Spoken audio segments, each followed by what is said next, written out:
ଆମେ ଯାଇଥିଲୁ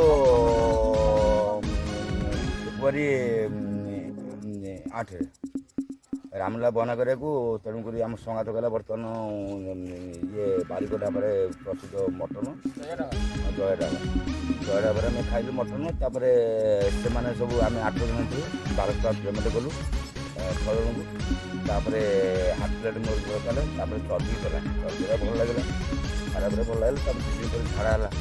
ତାପରେ ଯେଉଁମାନେ ଯାଇଥିଲେ ସେମାନଙ୍କୁ କହିଲେ ଝାଡ଼ା କାହିଁ ହେଲା ନା ତ ପେଟ ଗ୍ୟାସ୍ ହେଇଯାଇଛି। ମୁଁ ଆଉ କିଛି ଧରିଲିନି। ଏବେ ମଧ୍ୟ ସବୁ ଯାଇଲା ପରେ ସବୁ ତା ସମୟ ଯାଇନି ସେଥିପାଇଁ ପାପର ପ୍ରାୟଶ୍ଚିତ୍ତ କରିଛ। ନିଶ୍ଚିତ। ଆଉ କ'ଣ କରିବା ଆମେ ହିନ୍ଦୁ, ଆଉ ଯେଉଁ ଆମ ହିନ୍ଦୁକୁ ମୁସଲମାନ କରୁଛି ତାକୁ ଆଗ ଆମ ସାମ୍ନାକୁ ଆଣିବା ଦରକାର ନିହାତି ଜନସାଧାରଣ ସାମ୍ନାକୁ।